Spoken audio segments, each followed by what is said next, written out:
สบายดีเพื่อนมื้อนี้เฮาสิพาทุกคนมาเฮ็ดยำสลัดเนาะนี่ส่วนผสมของเฮาก็สิมีมักถั่วดินแล้วก็มักแต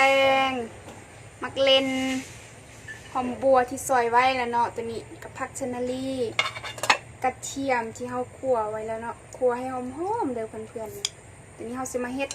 แบบยำสลัดบ่ใส่เนื้อหมูเนาะ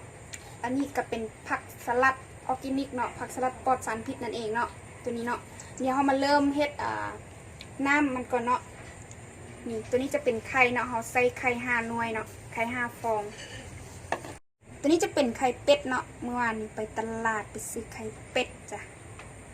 มากินไข่เป็ดหน่วยใหญ่ๆยาวๆว่าสันเขาจะมาแยกออกเนาะ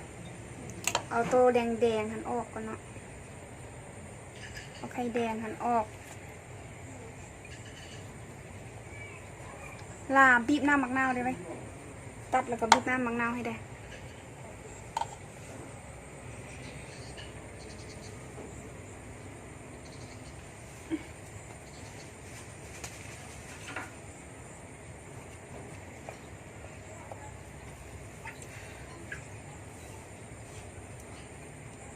ตัดออกเลยเนาะ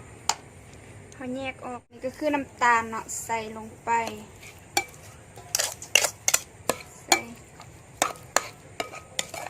เขาก็สิเอามายองเนสหรือว่าครีมสลัดนั่นเนาะลงไปเนาะตักใส่1 บวง2 บวงใส่หลายๆแล้วเนาะมายองเนสแล้วก็คนให้ส่วนผสมมันเข้ากันเนาะ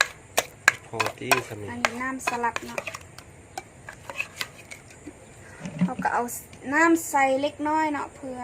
ให้มันน้ำบวงหนึ่งสำนี้ก็จะได้เป็นน้ำสลัดแล้วเนาะ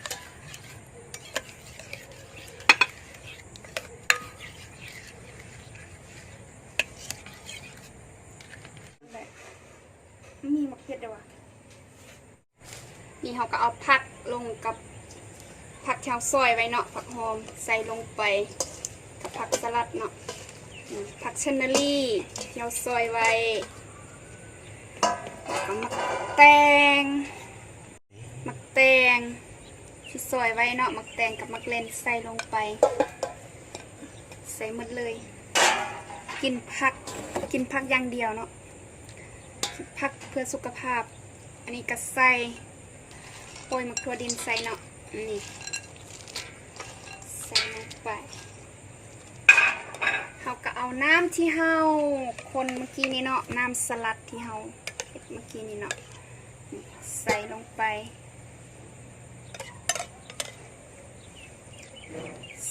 เลยลาดน้ำสลัดเนาะ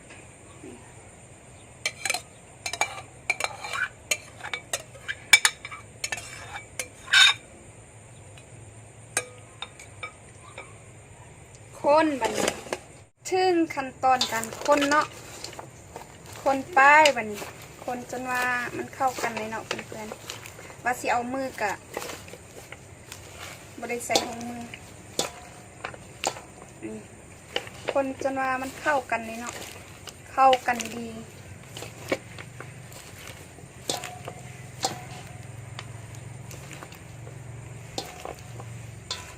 เฮ็ดง่ายๆเนาะแบบนี้แหละประมาณนี้แหละง่ายว่าจะเอามือกับผู้ชมสิขี้เดียดว่าสิเอามือแต่ว่ามือกองกับว่ายัดมือกองขี้เดียดสิ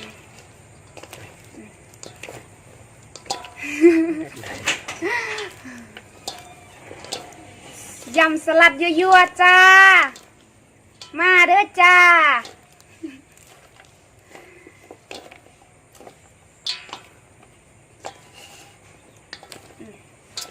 เขาก็เอาไข่ขาวเขาลงไปเนาะ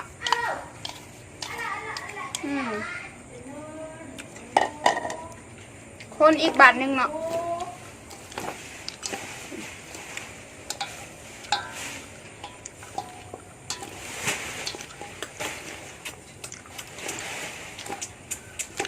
ยำผักกินเพื่อสุขภาพ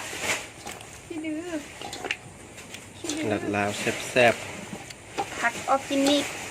ผักปลอดสารพิษจ้ากินแล้วบ่มีเคมีกินแล้วมีสุขภาพดีตักใส่จานบัดนี้เอาไว้จิโนใส่ถาดจิโนเริ่มกินบัดนี้ ๆจิโน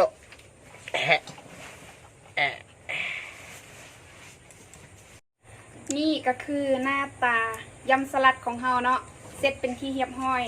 น่าทานน่ากินบ่เพื่อนๆถ้ามักก็กดไลค์ถ้าใส่ก็กดแชร์ให้แน่เด้อทีนี้ก็บายบายไปแล้ว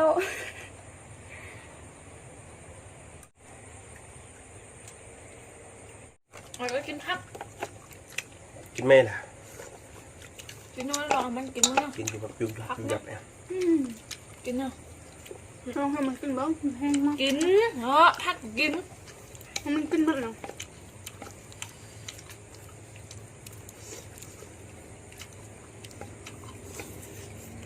ห้องผู้ชมแนตี มาเด้อเพื่อนๆมากินน้ำกัน เอาตกตอนนั้นไฟสาย มันใช่ พักขึ้นช่ายภาษาไทยสลาวอุ่นพักทันลี่ชันนลี่ อันนี้จีกันกินแท้ แรง บอกสิวพร้อม ผักสลัดถูกกิน เยอะมากเลย ผักโบกินแท้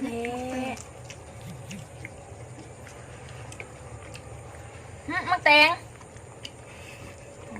กินใหญ่ไอ้อาจจะหน่อยๆอัน มัน จิโน่เหอะจิโน่แหน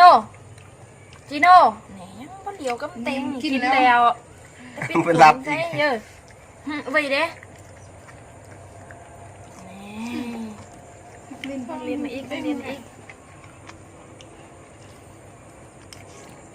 เอามักเล่นกินแหละจิโน่นี่สิกิน กินผักเพื่อสุขภาพ จะได้รอมันมา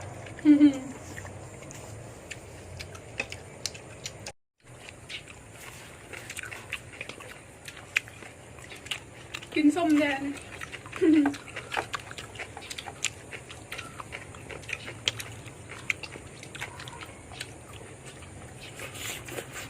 เหมือนกินสะกินใช่มา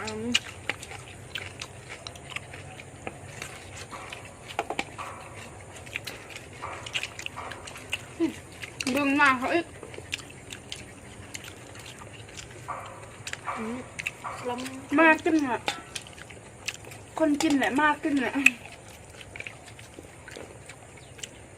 ำมากิน มักแดงมันจะยังมีอยู่เอามาใส่ไหมเหรอ